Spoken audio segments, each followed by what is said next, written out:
Joining me now for more on this is Democratic Congressman Mike Quigley. It's good to see you, Congressman. Thank you for coming in. We've got a lot to get to, but let's talk about this inflation crisis. Biden also, speaking about inflation at the Chicago fundraiser last night, said the following: "We can't let this happen, guys. It's going to be hard. It's going to be hard because inflation is going to scare the living hell out of everybody." Beyond the actual negative impacts of inflation, Congressman, the fact that he is saying that it is going to scare people so much, he's acknowledging it is a political problem. Is he right?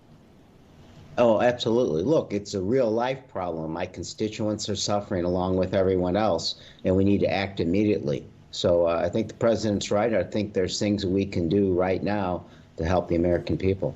You think that you can actually change? I mean, President Biden has put forth a plan, but you think there's actual change that Democrats can do to show results, to bring down inflation in time for the midterms? One of the primary drivers of inflation is energy cost. Right now, we're seeing record profits by oil companies, and most of them are not increasing production at a time when it's so critical to addressing the inflation issue, but also the war issue in Ukraine. We're trying to help wean the EU off of the $800 million a day they're sending to Putin's war machine. That only happens when we help send them additional oil, adding to that inflationary pressure.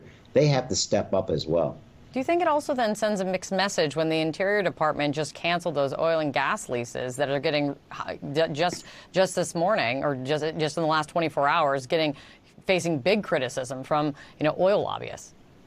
Yeah, there are 9,000 leases that they currently have access to on public lands that they're not using. In order for them to start using those, they would have had to start some time ago.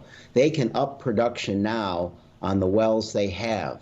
They simply aren't going to, because their first priority is to their shareholders, not the American people, and not to the war interest of pushing back against Putin.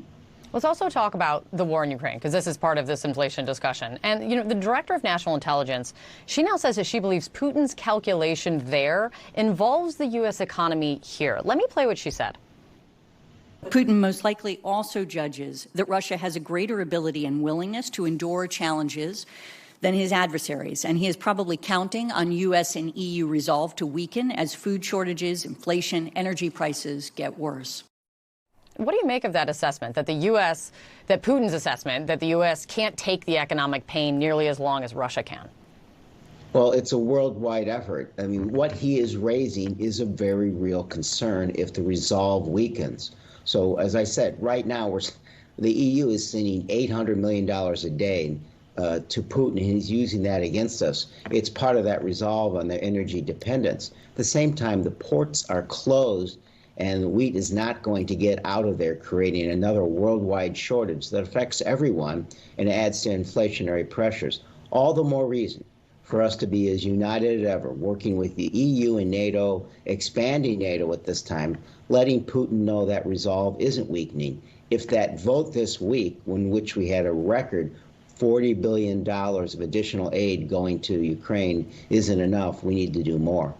You have been very outspoken about this war, arguing from early on. I look back at our last conversation that the U.S. needs to do much more. And you told me the last time the U.S. needs to stop quibbling is one thing you've said. And in a speech just this week, I was struck by something you said. You said, when are we going to stop worrying so much about Putin's red lines and start creating our own? What do you mean by that?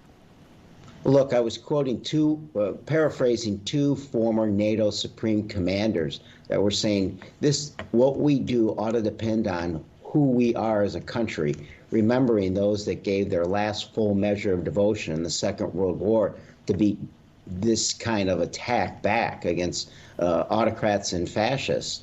So I think we need to remind ourselves of that and be resolved. I will say that when we talked last, we were funding Ukraine for an insurgency, right? That True. We were sending them Stingers, we were sending them javelins, protecting them if this was a 2 or 3 year war of insurgency. Well, now we see they have a chance to win, and we're finally sending over that which they need, the heavy armor, the anti-drones, the drones, the ammunition that they need. So I think we're catching up there. It took us a while, and now it's our job to make sure that they continue to get these resources and the supplies get where they need to get as soon as possible.